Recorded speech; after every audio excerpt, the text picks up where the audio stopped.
तो पहले मैं यही पूछूँ, चलिए मैं आप ओके चलिए।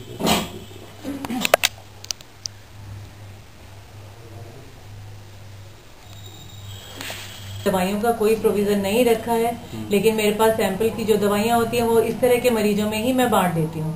उसको मैं ऐसा नहीं है कि कहीं सेल ऑफ करती हूँ। जितनी भी दवाइयाँ मेरे पास होती हैं वो सारी दवाइयाँ मैं अपने गरीब मरीजों में ही डिस्ट्रीब्यूट कर देती हूँ। और कभी लगता है कि नहीं, पेशेंट वाकई में बहुत ज्यादा पुअर है और अफोर्ड किसी चीज को नहीं कर पा रहा है, तो मैं अपने पास से परचेज करके भी उसको दवाई दे देती हूँ। ठीक है डॉक्टर साहब, आपका धन्यवाद, आपको ये प्रयास सराहनीय है। मैं डॉक्टर विनी गुप्ता धीरज हॉस्पिटल सेंटर पॉइंट से बोल रही हूँ। मैडम, आज के समय में जो है महिलाओं में श्वेत प्रदार की समस्या काफी रहती है। क्या प्रिकॉशन होना चाहिए और क्या लक्षण है उसके आपकी नजर में? देखिए, एक ऐसी आम बीमारी है जो कि औरतों में नहीं लड़कियों में भी मिलती है।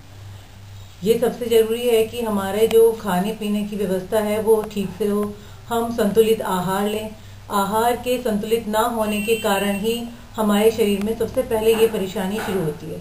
हमारे खाने में प्रोटीन, कार्बोहाइड्रेट्स, फैट, मिनरल्स, ये सारी चीजें प्रॉपर कंट्रोल संतुलित मात्रा में होती हैं, तो इस तरह की परेशानी हमें नहीं होती। आमतौर से आजकल के सभी बच्चे जो हैं वो फास्ट फूड की तरफ भाग रहे हैं, जो कि हमारा खाना है, हरी सब्जियां, दालें, इन सब चीजों से दूर भागते हैं। घरों में भी बच्चे सब्जियां खाना पसंद नहीं करते, दालें भी नहीं खाते हैं, तो उनका पोषण जो है, आहार जो है वो संतुलित ना होने के कारण इस तरह की परेशानियां जल्दी घर कर जाती हैं। खून की कमी होना शरीर में, ये भी शरीर को कमजोर करता है, और जब कमजोर शरीर होता है उसमें छोटी छोटी बीमारियां एक साथ इकट्ठी होकर वो बड़ा रूप ले लेती हैं। संतुलित आहार से ही हम लड़कियों में इस तरह की परेशानियों को रोक सकते हैं। लेकिन अगर उन्हें किसी तरह का कोई इन्फेक्शन है, सफेद पानी में अगर कोई बदबू आ रही है, या महीने में कोई ठीक से नहीं आता है, आगे पीछे रहता है कि टाइम से आ रहा है, कभी नहीं आ रहा है, कम है, ज्यादा है, तो उस स्थिति में उन्हें तुरंत डॉक्टर से जरूर संपर्क करना चाहिए कि उन्हें इसके लिए क्या इलाज लें, जिससे कि उनकी लड़कियों की परेशानी ठीक हो सके। महिलाओं में ये जो परेशानी है, आमतौर से लंबे टाइम तक गर्भ निरोधक गोलियां इस्तेमाल करती हैं और संभोग के टाइम में साफ सफाई का ध्यान नहीं रखती हैं। कुछ महिलाएं ऐसी भी होती हैं जिनके हस्बैंड्स के और महिलाओं से संपर्क रहते हैं, तो और जो महिलाएं हैं उनसे इन्फेक्शन लाके वो अपनी महिला को दे देते हैं। वो भी एक इस तरह की सफेद पानी की परेशानी करता है। कहीं बहुत सारी प्रेगनेंसी लगातार होना, कोई भी इंस्ट्रूमेंटेशन लाइक डीएनसी वगैरह होना, ये भी हमारी इस तरह की सर्विक्स को किसी न किसी रूप में इंजर करती हैं। वहां पर किसी तरह की कोई भी इन्फेक्शन वहां पर रह सकता है। अगर बच्चादानी के मुंह पे किसी भी तरह का कोई इन्फेक्शन रहता है तो वो धीरे धीरे बढ़ता चला जाता है, और शरीर की कमजोरी के साथ साथ वो इतना बढ़ जाता है कि वो सफेद पानी या ल्यूकोरिया का रूप ले लेता है। उस कंडीशन में हमें अपने डॉक्टर से जरूर मिलना चाहिए, चाहे वो कम हो या ज्यादा हो।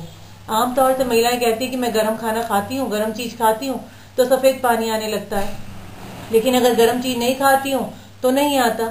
लेकिन इसका मतलब ये नहीं है कि सिर्फ गर्म चीजों को बंद करने से उनकी ये परेशानी समस्या हल हो जाएगी। उन्हें ये सोचना चाहिए कि अगर गर्म पानी चीजें खाने से भी उन्हें ये परेशानी हो रही है तो उन्हें किसी भी सूरत में जाके अपने डॉक्टर से एक बार सलाह जरूर लें कि उस परेशानी को वो किस तरह से उस परेशानी से बच सकती हैं। और जिस समय संभोग के टाइम पे साफ सफाई का ध्यान रखें, निरोध का इस्तेमाल करें अगर उन्हें अनचाहे गर्भ से बचना है, क्योंकि अनचाहे गर्भ के ठहरने के बाद महिलाएं या परिवार के सभी जन चाहते हैं कि उस प्रेगनेंसी को हम बीच में ही खत्म कर दें। इस तरह के अनचाहे गर्भ को खत्म करने के कारण जैसे हमें डीएनसी वगैरह करनी पड़ती है, तो कई डीएनसी करने के बाद भी सर्विक्स के ऊपर इंजरी होती है और महिलाओं को इस तरह की परेशानियों का सामना करना पड़ता है। लंबे टाइम तक अगर ये परेशानी बनी रहती है सफेद पानी की, तो हमारे यहाँ महिलाओं में बच्चादानी के मुंह के कैंसर होने की भी संभावनाएं बढ़ जाती हैं। तो मेरी तो महिलाओं से यही अपील है कि वो समय से अपने डॉक्टर से संपर्क जरूर करें।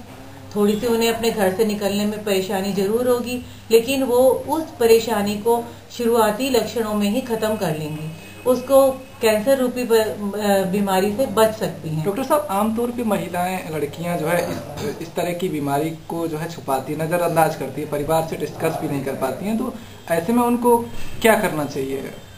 कैसे वो जो है अपने परिवार को बताए, कैसे प्राथमिक डॉक्टर तक लक्षण पहुंचे? इसके क्या है मतलब? प्राथमिक लक्षण पे जो है देखिए, प्राथमिक लक्षण इस परेशानी के सिर्फ यही है कि उन्हें पेड़ों में दर्द रहेगा, माहवारी कभी आगे या कभी पीछे आएगी, कभी कम हो जाएगी, कभी कभी पेशाब में लंबे टाइम तक इन्फेक्शन या जलन भी हो सकती है, क्योंकि पेशाब का रास्ता और जो जननांग है महिलाओं का, उसका रास्ता बिल्कुल बराबर है। अगर एक भी जगह कोई इन्फेक्शन होता है तो दूसरे में इन्फेक्शन होने के चांसेस ज्यादा रहते हैं।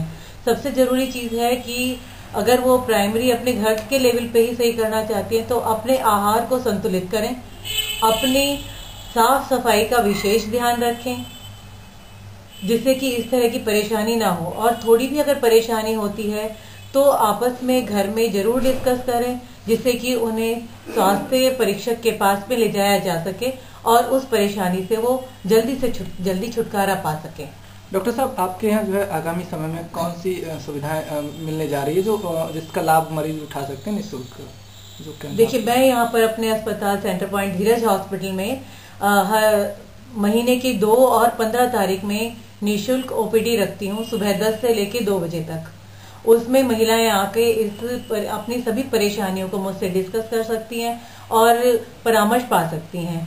इस टाइम में अगर मैं कोई इन्वेस्टिगेशन जो कि मैं खुद करती हूँ, जैसे अल्ट्रासाउंड है, कॉल्पोस्कोपी है, ये सब चीजें थोड़े से कम दामों पे करूंगी, जिससे कि महिलाएं उसको आसानी से करा सकें और अपनी परेशानी से छुटकारा पा सकें।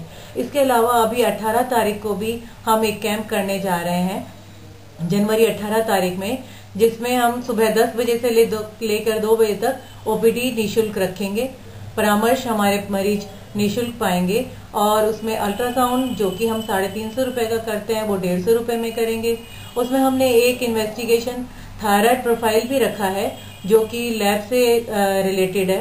लैब में उसके रेट इस समय 450 रुपए हैं, लेकिन यहाँ पर हम इस समय हमने लैब वालों से बात कर ली है तो वो 250 रुपए में उसको करने के लिए तैयार हैं। हम उस समय कॉल्पोस्कोपी भी करेंगे, वो भी जो कि 1200 रुपए का टेस्ट है, वो हम 1000 रुपए में करेंगे। ठीक है। सब गरीब महिलाओं के लिए आपके यहाँ क्या